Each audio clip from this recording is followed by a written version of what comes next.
नमः गुरुभ्यो चरण कमलेभ्यो नमो नमः। हर हर महादेव। जय जय श्री राधे श्याम।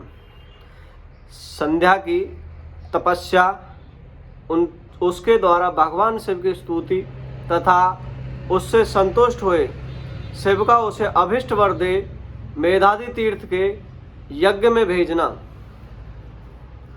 ब्रह्मा जी कहते हैं, मेरे पुत्रों में श्रेष्ठ महाप्राज्ञ नारद तपस्या के नियम का उपदेश दे जब वशिष्ठ जी अपने घर चले गए तब के उस विधान को समझकर संध्या मन ही मन बहुत प्रसन्न हुई। फिर तो वह सानंद मन से तपस्विनी के योग भेष बनाकर बृहलोहित सरोवर के तट पर तपस्या करने लगी। वशिष्ठ जी ने तपस्या के लिए जिस मंत्र को साधन बताया था उसी से उत्तम भक्ति भाव के साथ वह भगवान शंकर की आराधना करने लगी। उसने भगवान शिव में अपने चित्त को लगा दिया और एकाग्र मन से वह बड़ी भारी तपस्या करने लगी। उस तपस्या में लगे हुए उसके 4 युग व्यतीत हो गए। तब भगवान शिव उसकी तपस्या से संतुष्ट हो बड़े प्रसन्न हो हुए तथा बाहर भीतर और आकाश में अपने स्वरूप का दर्शन कराकर जिस रूप का वह चिंतन करती थी उसी रूप से उनकी आंखों के सामने प्रकट हो गए। उसने मन से जिनका चिंतन किया था वही प्रभु शंकर को अपने सामने खड़ा देख वह अत्यंत आनंद में निमग्न हो गई। भगवान का मुखारबिंद बड़ा प्रसन्न दिखाई देता था। उसके स्वरूप से शांति बरस रही थी। वह सहसा भयभीत हो सोचने लगी कि मैं भगवान हर से क्या कहूँ, किस तरह उनकी स्तुति करूँ।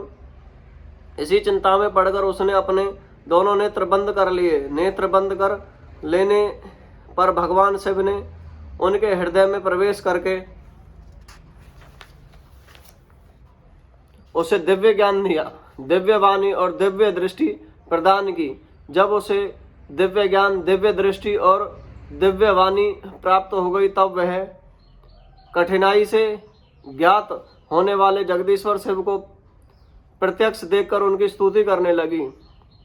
संध्या बोली, जो निराकार और परम ज्ञान में है, जो न तो स्थूल है, न सूक्ष्म है और न ही उच्च ही है तथा उसके स्वरूप का योगीजन अपने हृदय के भीतर चिंतन करते हैं, उन्हीं लोक सृष्टा आप भगवान शिव को नमस्कार है। जिन्हें सर्व कहते हैं, जो शांत स्वरूप, निर्मल, निर्विकार और ज्ञान में हैं, जो अपने ही प्रकाश में प्रकाशित होते हैं, जिसमें विकार का अत्यंत भाव है, जो आकाश मार्गी भांति निर्गुण निराकार बताए गए हैं तथा जिनका रूप अज्ञानांधकार मार्ग से सर्वथा परे है, उन नित्य प्रसन्न आप भगवान शिव को मैं प्रणाम करती हूँ, जिनका रूप एक अद्वितीय शुद्ध बिना माया के प्रकाशमान सच्चिदानंद में सहज निर्विकार नित्यानंद में सत्य ऐश्वर्य युक्त प्रसन्न तथा लक्ष्मी को देने वाला है, उन आप भगवान शिव को नमस्कार है।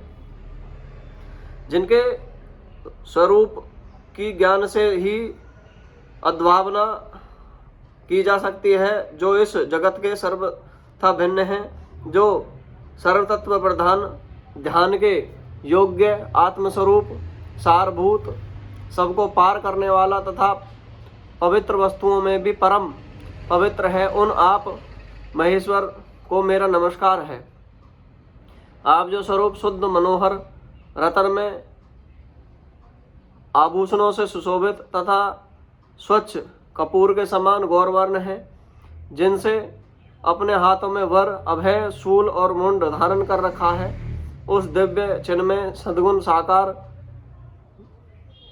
विग्रह से सुशोभित आप योग्य युक्त भगवान शिव को नमस्कार है। आकाश, पृथ्वी, दिशाएं, जल, तेज तथा काल ये जिनके रूप हैं, उन आप परमेश्वर को नमस्कार है।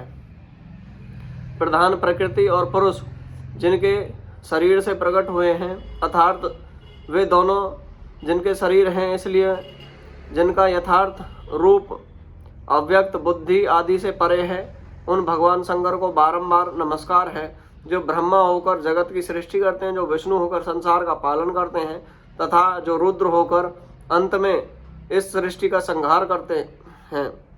उन्हीं आप भगवान सदाशिव को बारंबार नमस्कार है, जो करण के भी कारण हैं, दिव्य अमृत स्वरूप ज्ञान तथा अनिमा आदि ऐश्वर्य प्रदान करने वाले हैं, समस्त लोकांतरों का वैभव देने वाले हैं, स्वयं प्रकाश स्वरूप हैं तथा प्रकृति से भी परे हैं, उन परमेश्वर शिव को नमस्कार है, नमस्कार है।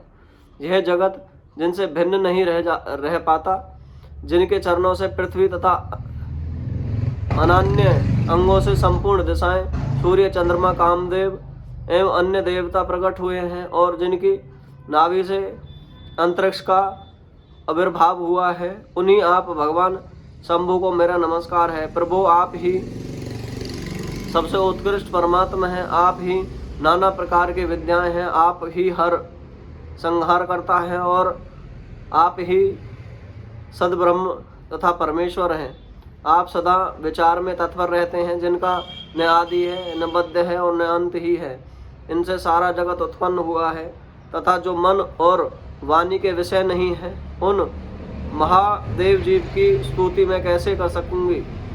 ब्रह्मा आदि देवता तथा तपस्या से धनी मुनि भी जिनके रूप का वर्णन नहीं कर सकते, उन्हीं परमेश्वर का वर्णन अथवा सत्वन में कैसे कर सकती हूँ। प्रभु, आप निर्गुण हैं, मूढ़ स्त्री आपके गुणों को कैसे जान सकती है। आपका रूप तो ऐसा है जिससे इंद्र सहित संपूर्ण देवता और असुर भी नहीं जानते। महेश्वर, आपको नमस्कार है। तपो में आपको नमस्कार है। देवेश्वर शंभो, मुझ पर प्रसन्न होइए, आपको बारंबार मेरा नमस्कार है। ब्रह्मा जी कहते हैं, नारद संध्या का यह स्तुतिपूर्ण वचन सुनकर उनके द्वारा भली भांति प्रशंसित हुए भक्त वत्सल परमेश्वर शंकर बहुत प्रसन्न हुए। उसका शरीर वल्कल और मृग चर्म से ढका हुआ था, मस्तक पर पवित्र जटाजूट शोभा पा रहा था। उस समय पाल के मारे हुए कमल के समान उनके कुंभलाए हुए मुंह को देखकर भगवान हर दया से द्रवित हो उनसे इस प्रकार बोले। महेश्वर ने कहा, भद्रे, मैं तुम्हारी इस उत्तम तपस्या से बहुत प्रसन्न हूँ। शूद्र बुद्धि वाली देवी, तुम्हारे इस सत्वन से भी मुझे बड़ा संतोष प्राप्त हुआ है। अतः इस समय अपनी इच्छा के अनुसार कोई वर मांगो, जिस वर से तुम्हें प्रयोजन हो तथा जो तुम्हारे मन में हो, उसे मैं यहाँ अवश्य पूर्ण करूँगा। तुम्हारा कल्याण हो। मैं तुम्हारे व्रत नियम से बहुत प्रसन्न हूँ।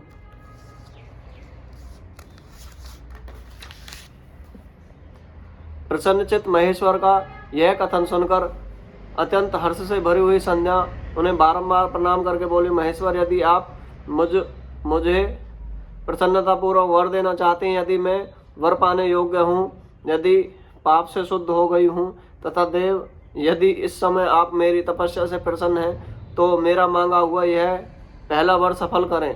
देवेश्वर, इस आकाश में पृथ्वी आदि किसी भी स्थान में जो प्राणी है, वे सब के सब जन्म लेते ही काम भाव से युक्त न हो जाएं। नाथ, मेरी सकाम दृष्टि कहीं न पड़े। मेरे जो पति हों, वे भी मेरे अत्यंत सुहृदय हों। पति के अतिरिक्त जो भी पुरुष मुझे सकाम भाव से देखे, उसके पुरुषत्व का नाश हो जाए, वह तत्काल नपुंसक हो जाए। निष्पाप संध्या का यह वचन सुनकर प्रसन्न हुए भक्त वत्सल भगवान शंकर ने कहा, देवी संध्या, सुनो भद्रे, तुम्हें जो जो वर मांगे हैं वह सब तुम्हारी तपस्या से संतुष्ट होकर मैंने दे दिया। प्राणियों के जीवन में मुख्यतः 4 अवस्थाएं होती हैं। पहली शैशवावस्था, दूसरी कौमार्यावस्था, तीसरी यौवनावस्था और चौथी वृद्धावस्था। तीसरी अवस्था प्राप्त होने पर देहधारी जीव काम भाव से युक्त होंगे। कहीं कहीं दूसरी अवस्था से के अंतिम भाग में प्राणी सकाम हो जाएंगे। तुम्हारी तपस्या के प्रभाव से मैंने जगत सकाम भाव के उदय की यह मर्यादा स्थापित कर दी है, जिससे देवधारी जीव जन्म लेते ही कामासक्त न हो जाएं। तुम भी इस लोक में वैसे दिव्य सती भाव को प्राप्त करो जैसा तीनों लोकों में दूसरी किसी स्त्री के लिए संभव नहीं होगा। पानी ग्रहण करने वाले पति के सिवा जो कोई भी पुरुष सकाम होकर तुम्हारी ओर देखेगा, वह तत्काल नपुंसक होकर दुर्बला बलता को प्राप्त हो जाएगा। तुम्हारे पति महान तपस्वी तथा दिव्य स्वरूप से संपन्न एक महाभग महर्षि होंगे, जो तुम्हारे साथ 7 कल्पों तक का जीवित रहेंगे। तुमने मुझसे जो जो वर मांगे हैं वे सब मैंने पूर्ण कर दिए। अब मैं तुमसे दूसरी बात कहूँगा जो पूर्ण जन्म से के संबंध रखती है। तुमने पहले से ही यह प्रतिज्ञा कर रखी है कि मैं अग्नि में अपने शरीर को त्याग दूंगी। उस प्रतिज्ञा को सफल होने के लिए मैं तुम्हें एक उपाय बताता हूँ, उसे निसंदेह सुनो। मुनिवर, मेधातिथि का एक यज्ञ चल रहा है जो 12 वर्षों तक चालू रहने वाला है। उसमें अग्नि पूर्णतः प्रज्वलित है। तुम बिना विलंब किए उसी अग्नि में अपने शरीर का उत्सर्ग कर दो। इसी पर्वत की उपत्यका में चंद्रभागा नदी के तट पर तपस्या श्रम में मुनिवर मेधातिथि महायज्ञ का अनुष्ठान करते हैं। तुम स्वेच्छांदपूर्वक वहां जाओ। मुनि तुम्हें वहां देख नहीं सकेंगे। मेरी कृपा से तुम मुनि की अग्नि में प्रकट हुई पुत्री कहलाओगी। तुम्हारे मन में जिस किसी स्वामी को प्राप्त करने की इच्छा हो, उसे हृदय में धारण कर कर उसी का चिंतन करते हुए तुम अपने शरीर को उस यज्ञात्मक अग्नि में होम दो। संदेह, जब तुम इस पर्वत पर 4 युगों तक के लिए कठोर तपस्या कर रही थी, उन्हीं दिनों उस चतुर्युगी का सतयुग बीत जाने पर त्रेता प्रथम भाग में प्रजापति दक्ष के बहुत सी कन्याएं हुई। उन्होंने अपनी उन सुशीला कन्याओं का यथा योग्य वर के साथ विवाह कर दिया। उनमें से 27 कन्याओं का विवाह उन्होंने चंद्रमा के साथ किया। चंद्रमा अन्य सब पत्नियों को छोड़कर केवल रोहिणी से प्रेम करने लगे। उसके कारण क्रोध से भरे हुए दक्ष ने जब चंद्रमा को शाप दे दिया, तब समस्त देवता तुम्हारे पास आए। परंतु संदेह, तुम्हारा मन तो मुझ में लगा हुआ था, अतः तुमने ब्रह्मा जी के साथ आए हुए उन देवताओं पर दृष्टिपात ही नहीं किया। जब ब्रह्मा जी ने आकाश की ओर देखकर और चंद्रमा पुनः अपने स्वरूप को प्राप्त करे, वह उद्देश्य मन में रखकर उन्हें साप से छुड़ाने के लिए एक नदी की सृष्टि की, जो चंद्र या चंद्रभागा नदी के नाम से विख्यात हुई। चंद्रभागा के प्रादुर्भाव काल में ही महर्षि मेधातिथि यहाँ उपस्थित हुए थे।